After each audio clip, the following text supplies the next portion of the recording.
Kami dari kelompok 3 ingin mempresentasikan Pancasila sebagai ideologi negara. Sebelumnya izinkan kami memperkenalkan, saya Novel Zanifar Rezi. Saya Tuti Mandari. Saya Daniel Ramadan. Di sini saya akan membahas pengertian ideologi. Ideologi merupakan seperangkat sistem yang diyakini setiap warga negara dalam kehidupan bermasyarakat, berbangsa dan bernegara. Anda tentu mengetahui bahwa setiap sistem keyakinan itu berbentuk melalui suatu proses yang panjang karena ideologi melibatkan berbagai sumber seperti kebudayaan, agama, dan pemikiran para tokoh. Ideologi melibatkan berbagai sumber kebudayaan, agama, dan pemikiran para tokoh. Ideologi yang bersumber dari kebudayaan artinya berbagai komponen budaya meliputi sistem religi dan upacara keagamaan, sistem dan organisasi kemasyarakatan, sistem pengetahuan, bahasa, kesenian, sistem mata pencarian hidup, sistem teknologi dan peralatan. Sudah lanjut ya. Di sini saya akan menjelaskan tentang konsep dan urgensi Pancasila sebagai ideologi negara. Sejarah konsep ideologi dapat ditelusuri jauh sebelum digunakan Tracy pada penghujung abad ke-18. Tracy menyebutkan ideologi sebagai sense of ideas, yaitu suatu program yang diharapkan dapat membawa perubahan institusional bagi masyarakat Prancis. Namun, Napoleon mengecam istilah ideologi yang dianggapnya suatu khayalan belaka yang tidak mempunyai asli praktis. Hal semacam itu hanya impian belaka yang tidak akan ditemukan dalam kenyataan. Kailan 113. George Larrain menegaskan bahwa konsep ideologi erat hubungannya dengan perjuangan pembebasan bourgeois dari belenggu feodal dan mencerminkan sikap pemikiran modern yang baru yang kritis. Niccolo Machiavelli merupakan pelopor yang membicarakan persoalan yang secara langsung berkaitan dengan fenomena ideologi. Machiavelli menggantikan praktik politik para pangeran dan mengamati pulatika laku manusia dalam politik, meskipun ia tidak menggunakan istilah ideologi sama sekali.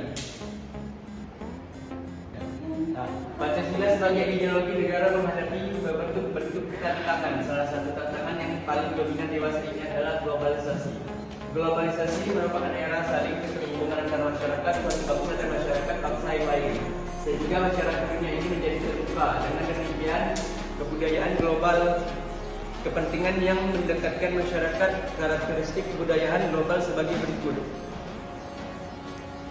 A. Berbagai bangsa dan kebudayaan menjadi lebih terbuka terhadap pengaruh timbal balik. B. Pengakuan akan identitas dan kelompok dengan pluralisme etnis dan religius. C. Masyarakat yang memiliki ideologi dan sistem nilai yang berbeda kerjasama dan bersaing sehingga tidak ada satupun ideologi yang dominan. D. Kebudayaan global merupakan sesuatu yang khas secara utuh, tetapi tetap bersifat plural dan heterogen. E. Nilai-nilai hak asasi manusia, kebebasan demokrasi menjadi nilai-nilai yang dihayati bersama tetapi dengan interpretasi yang berbeda-beda. Berkunjung di Indonesia sehingga mengganggu.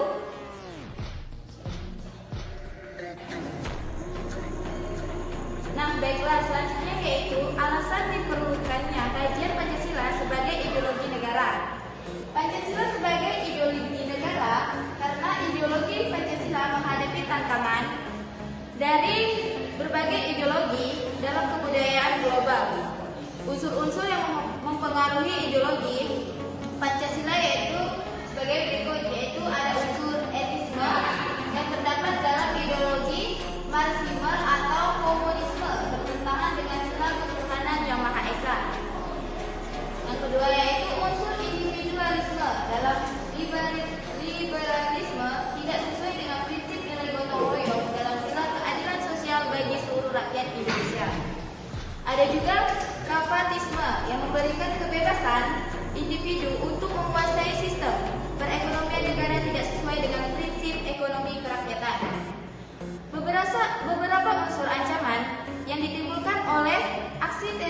terorisme antara lain yaitu ada rasa takut dan cemas yang ditimbulkan oleh bom yang mengancam keamanan negara dan masyarakat pada umumnya.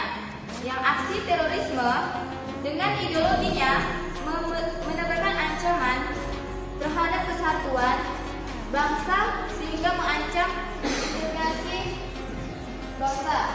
Aksi terorisme menyebabkan investor asing tidak berani menanamkan modal di Indonesia. Dan wisatawan asing enggan berkunjung ke Indonesia sehingga mengganggu pertumbuhan perekonomian negara.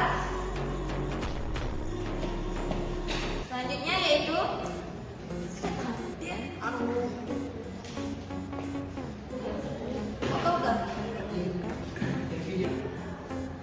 selanjutnya itu menggali historis Pancasila sebagai ideologi negara. Pancasila sebagai ideologi negara dalam masa pemerintahan Soekarno. Pada masa pemerintahan Presiden Soekarno, Pancasila ditegaskan sebagai pemersatuan bangsa.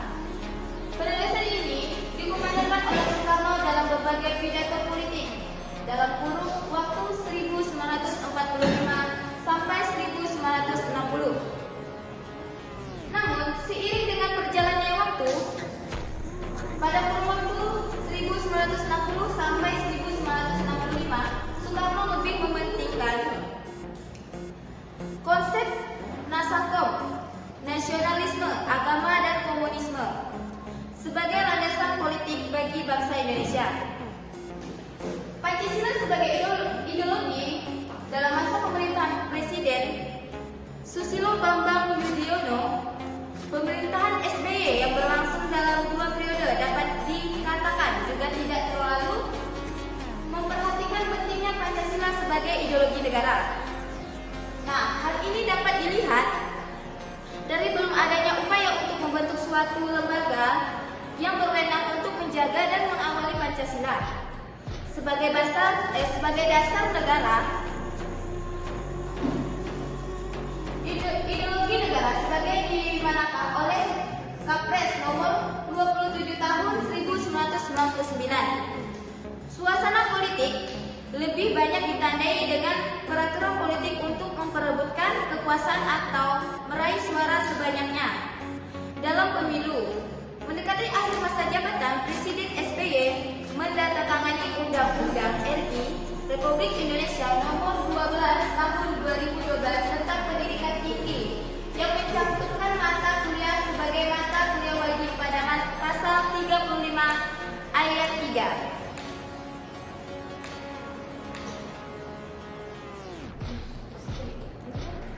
Nah, di sini sumber sosiologi Pancasila sebagai ideologi negara.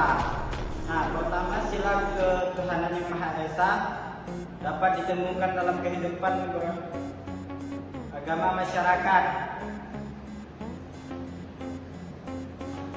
Indonesia dalam berbagai bentuk kepercayaan dan keyakinan terhadap adanya kekuatan gaib. Yang kedua, sila kemanusiaan yang adil dan beradab dapat ditemukan dalam hal saling menghargai dan menghormati hak-hak orang lain, tidak bersikap sewenang-wenang. Sila ketiga, persatuan Indonesia dapat ditemukan dalam bentuk solidaritas, rasa setia kawan, rasa cinta tanah air yang berwujud pada cinta produk dalam negeri. Sila keempat, sila kerakyatan yang dipimpin oleh hikmat kebijaksanaan dalam permusyawaratan perwakilan dapat ditemukan dalam bentuk menghargai pendapat orang lain, semangat musyawarah yang mengambil keputusan. Sila kelima, sila keadilan sosial bagi seluruh rakyat Indonesia tercermin dalam sikap suka menolong, menjalankan gaya hidup sederhana, tidak menyolong atau berlebihan.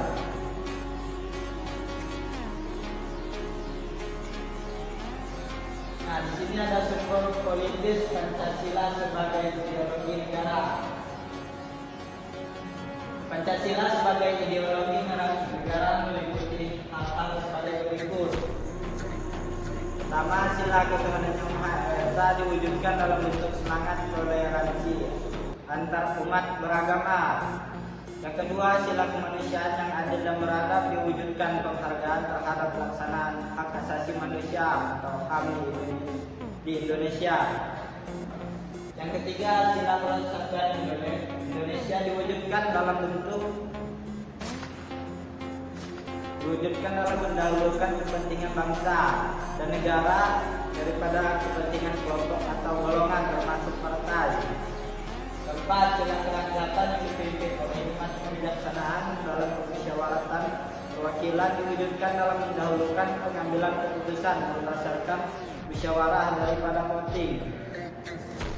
Yang kelima, keadilan sosial bagi seluruh rakyat Indonesia diwujudkan dalam bentuk tidak menyalahgunakan kekuasaan abuse of power untuk memperkaya diri atau kelompok karena penyalahgunaan kekuasaan itulah yang menjadi faktor pemicu terjadinya korupsi.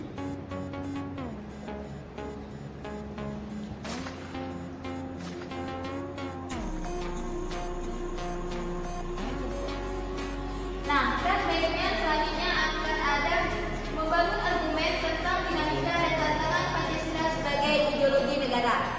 Dinamika Pancasila sebagai ideologi negara dalam sejarah bahasa Indonesia memperlihatkan adanya pasang surut dalam pelaksanaan nilai-nilai Pancasila.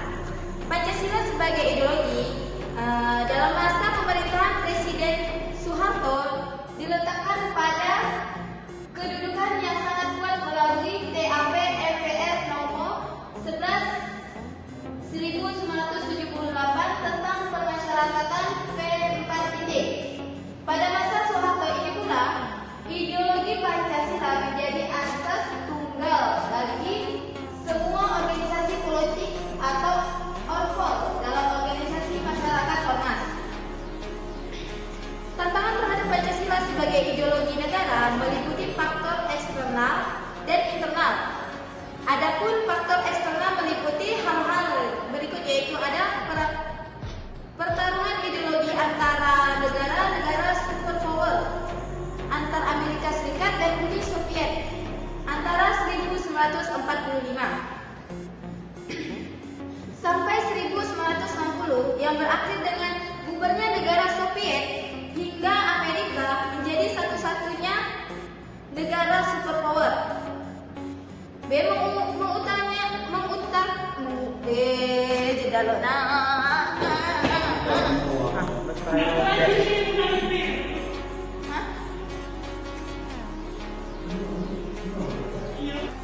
Selanjutnya yaitu ada membuatkan isu kebudayaan global yang ditandai dengan masuknya berbagai ideologi asing dalam kehidupan berbangsa dan bernegara.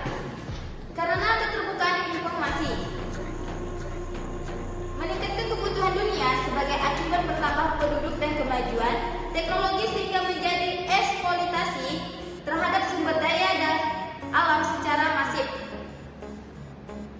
Dampak konkretnya adalah kerusakan lingkungan seperti banjir, kebakaran hutan.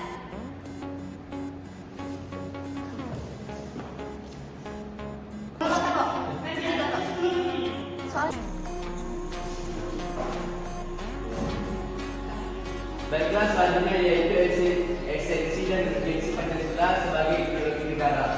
Dimensi realitas bahwa nilai-nilai Pancasila bersumber dari nilai-nilai kehidupan bangsa Indonesia sekaligus juga berarti bahwa nilai-nilai Pancasila harus dijabarkan dalam kehidupan nyata sehari-hari, baik dalam kaitannya dengan kehidupan masyarakat maupun dalam segala aspek penyelenggaraan negara.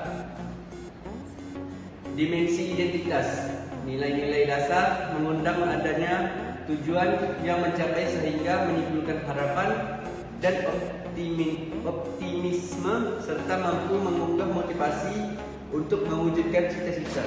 Dimensi fleksibilitas Pancasila sebagai ideologi bersifat terbuka karena bersifat demokratis dan mengandung dinamika internal yang mengundang dan merangsang warga negara yang meyakini untuk mengembangkan pemikiran baru tanpa khawatir kehilangan hakikat dirinya.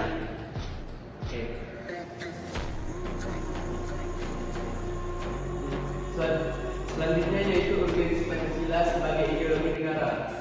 Ideologi negara sebagai penuntun warga negara, artinya setiap perilaku warga negara harus didasarkan pada preskripsi moral. Ideologi negara sebagai penolakan terhadap nilai-nilai yang tidak sesuai dengan sila-sila Pancasila. Contohnya kasus terorisme yang terjadi dalam bentuk pemaksaan kehendak melalui kekerasan. Hal ini bertentangan dengan nilai toleransi pada keyakinan hak-hak asasi manusia dan semangat persatuan.